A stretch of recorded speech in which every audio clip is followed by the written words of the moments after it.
মোৰ প্ৰাণত অসমীয়াই, মোৰ মনত ভাৰতীয়াই, মোৰ তেজত অসমীয়াই, মোৰ উশাহত ভাৰতীয়াই, ক্ষুদ্ৰ ক্ষুদ্ৰ মোৰ প্ৰতিটো খোজ, সূক্ষ্ম সূক্ষ্ম মোৰ প্ৰতিটো প্ৰয়াস কেৱল মোৰ আইৰ বাবে।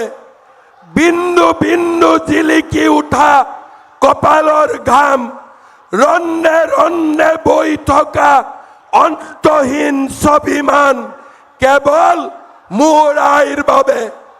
মোৰ চিঞৰৰ নাম অসম, মোৰ অভিমানৰ নাম অসম, মোৰ বিপ্লৱৰ নাম ভাৰত আৰু মোৰ অস্তিত্বৰ নাম সনাতন। ভাগৰিব ধৰিও ভাগৰিব নোৱাৰো, হাৰিব ধৰিও মই হাৰিব নোৱাৰো। শত্ৰু পক্ষৰ হেজাৰ চক্ৰান্ত বুকু পাতি লওঁ, কিন্তু শেষ হ'ব ধৰিও মই শেষ হ'ব নোৱাৰো। মোৰ জাতিৰ সেনানী মই, মোৰ জাতিৰ প্ৰহৰী মই, ৰক্তাক্ত পৃথিৱীৰ দৰে মই দৌৰিবই লাগিব। ৰণুৱা ঘোঁৰাৰ দৰে মই চেকুৰিবই লাগিব। জন্মভূমিৰ সুৰক্ষাৰ বাবে এই ৰণ লাচিতৰ হৈ আমি যুঁজিবই লাগিব।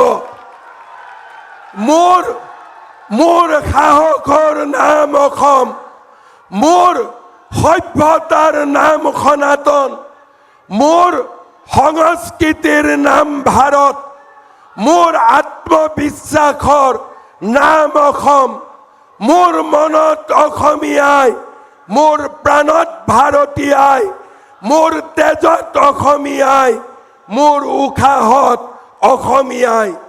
এই সংকল্প আজি আমি সকলোৱে একেলগে ললো। আমি অসমক ৰক্ষা কৰিম।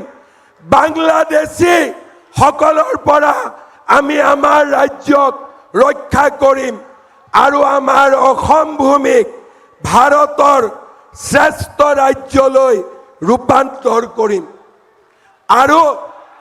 আৰু মই আপোনালোকক কথা দিছো, অকল ৰাষ্ট্ৰ নহয়, ৰাজ্য নহয়, আপোনালোকৰ প্ৰতিজনেই যাতে নিজৰ পৰিয়ালক চাব পাৰে, আপোনালোক যাতে নিজে জীৱন যুদ্ধত সফল হ'ব পাৰে, আপোনালোকৰ লগত মামা থিয় হৈ থাকিব, আপোনালোকৰ লগত হাতে হাত মিলাই কাম কৰিব।